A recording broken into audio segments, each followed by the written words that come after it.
Hello and welcome to this Adepticon 2025 preview video for Age of Sigmar. This is day 2. And in day 2, we're going to be talking about paint, because you can't win any of our events without having some amazing paint. This is something that really shows what the amazingness of Age of Sigmar can be at Adepticon. I mean, I never thought that I would see the Bloodkeep in person, but it happened at Adepticon. I never thought that I would see Dreki Flint's entire crew and his ship show up on the tabletop, but it happened at Adepticon.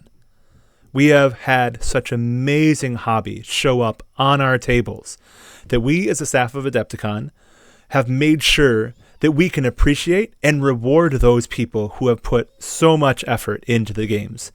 And you never know, you might end up playing against one of those people. Our paint rubrics are there to help you to understand the expectation of how much effort some of these people put in, and you as well. When you paint your armies, every single painted army is just an immensely valuable work of art that you have spent countless hours of skill and time really just making sure that you're able to have a great game against your opponent. So we're going to start off with the first rule here, which is the basic general. All right, this is worth 20 points for the paint rubric. Now, before we all start going a little weird in our heads, what I'm going to say here as well is that for the championships, I'm going to read off a whole bunch of things and a whole bunch of points. But 50 tournament points can be scored for the event by painting. But I'll tell you what, there's 100 on the list. You don't have to do all these things. And we've really worked hard to make sure that these are achievable for most hobbyists. I understand, and we understand, that there are people who have disabilities or other issues that prevent them from being able to meet some of these challenges, but please let us know and we'll work with you to make sure that you also have an amazing experience. Now, if you're in the Spearhead, these rules are going to be used as well, but they're not going to be used for tournament points. They're going to be used to help make sure that we do a good job of figuring out who best painted is and how much work you've put into your army. And for team tournament, it's going to be a little bit different. There's so many different categories. I really recommend you go and read that pack yourself. But the championship rules are going to apply to all 3 of these events, which is why I'm going to kind of go through them right now. All right. So the first big one, worth 20 points. All right. So 20 out of 50, that's a bunch of points, 40% you might say. The army is painted using a minimum of 3 colors that also include some highlights, shading, and basing material on every model. This is an effort-based scoring item. All right. So what we mean by this is an effort-based scoring item, I'm going to show you a model that does not meet this challenge. I mean, my 5-year-old thinks it's the best model in the world, and he's right, because he painted it, and he's my 5-year-old, so of course it's the best model in the world. It's got 3 colors, it's got all the things, right? But it would not meet our expectations. I'm going to show you a model that would meet the expectations of the staff, and to be honest, the other players that are coming to this event, all right? This is my Lothern Seaguard. It has 3 colors. It also has some fun little basing, which we'll talk about in just a minute. And I like to point out to you that pointing hand there actually is a conversion. It was from an older model that I put on here because I converted him to be part of a bolt thrower. All right, enough me talking about my hobby.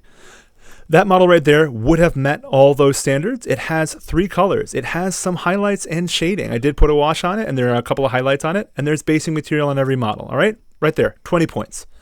Now the edges of the bases painted any color acceptable. That model did not have the edge of the base painted, so I would not get that 5 points. So at the moment, we're still doing a run-in tally of 20. All right? 1 element on base. Flock, painting, basing material, bits, etc. 5 points. I don't know if you saw it, but there was some red gravel there that I had painted, so that's 5 points. So I'm at 25 now. Multiple elements on the base. I did have a seashell on there. I kind of tried to point it out there, so that's another 5 points. All right? So we got 30 points starting off. We're not even halfway through the list. This is not super involved, but it does require some effort. And we want to make sure that we honor that effort when you come to the tabletop.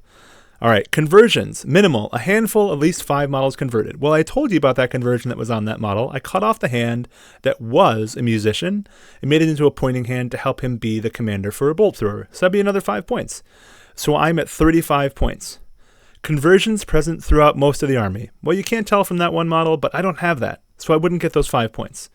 A high level of conversion work across the majority of the army. That'd be another 5 points.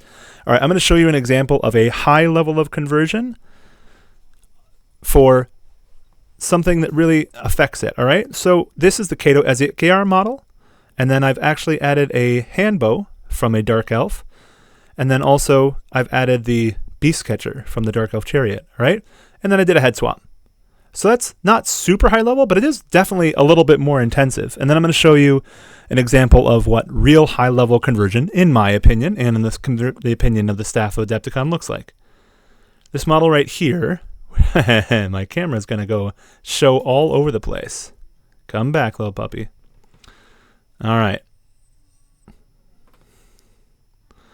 This model here is converted from a Blood Bowl figure. It's got arms from a Corsair. That head has green stuff, all right? So the paint job is not necessarily the best, but it's one of the best things that I've done. And so what we're going to do is we're going to actually talk about the conversion there. So that would apply for the high level of conversion to work across the majority of the army. There's a bunch of different kits that were made into that model, and it looks pretty consistent. I think it looks pretty good to be able to match that. And if you can explain that to the judges, that works great. Although I will say that the judges we have for these paint judging are such fantastic hobbyists themselves. They'll be look at that and be like, oh yeah, that's a conversion. I know that that doesn't belong there. The actual range of things that are available and the things that we've seen throughout the years are just absolutely mind-blowing. So we've been able to sharpen our skills pretty well when it comes to that. All right. So we're going to move on again. So painting, shading, highlighting present across the entire force. So I actually have done that for that Sea Guard army. So that would be another 5 points. All right. So I'm at 40. Details painted across the entire force. Eyes, claws, ropes, gems, scabbards. I haven't got there yet, but that would be 5 points. All right. So just picking out those things that really do add a ton of character to the models. Some freehand weathering elements or non-metallic metals. This is getting into some pretty intense stuff, right? So I can show you an example of what freehand looks like on this one here. All right. You can see on the back that there's a little line on the bottom of the cloak and then a little rune. That's some freehand. That would be 5 points. All right. I don't have that on this army though. So we're still going with the army example that I showed you here. Freehand, weathering elements, non-metallic metals across the entire army. Man, is that a ton of effort. But you know what? We've seen so many people put that effort on the tabletop over the years. It's just absolutely fantastic. Edge highlighting across the entire army. All right. That's a simple thing. If you go onto YouTube, you can definitely check in edge highlighting. You can see exactly what that is. I don't have some great examples because I don't pay Space Marines.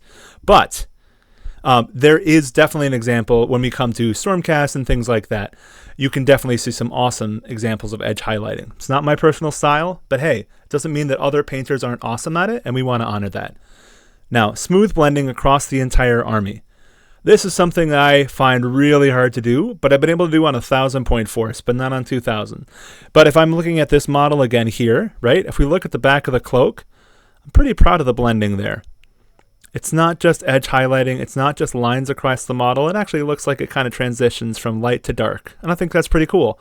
I would definitely give that 5 points. Oh, I'm sorry. 5 points for that model. For the entire army, it'd be 10 points. All right? So now, cohesion. We've got the army is displayed with a display board that is visually cohesive with the force. All right. Now, I know a lot of people look at this and go, oh, display board, you're making me do so much work. Number one, yes, we are. Number two, the reason why we're doing that is because so many hobbyists have put in the work for this. And it really does add to your army. And in our perspective, it really helps us to know exactly what models are a part of your army and not just models on the table. So a real easy way of doing this is to go and get a 2x2 craft project board from Home Depot or Menards or something like that. Put gravel on it, just like you've put gravel on your bases.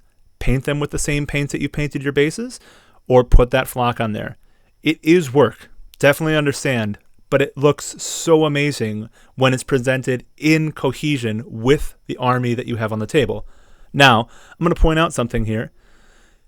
The army is displayed with a display board that is visually cohesive with the force. That's 5 points.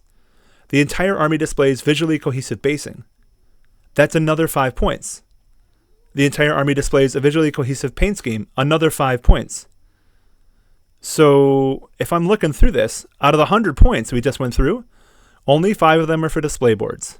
So you're not going to be giving up any tournament points. You can definitely get 50 out of 100 without having a display board. But let me tell you, it looks absolutely fantastic on the tabletop.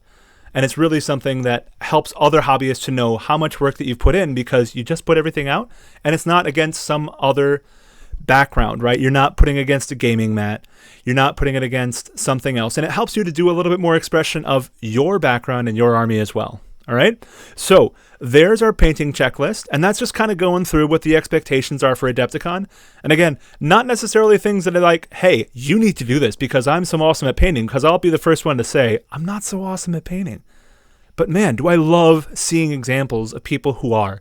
And every year we just get so many amazingly painted armies. The decision of who gets to get best painted is always agonizing. We can't even do it ourselves. We have some awesome painters coming in to help us to make that decision. All right. So I hope you enjoyed this video, and I hope you'll keep watching as we move on. So roll on to Adepticon.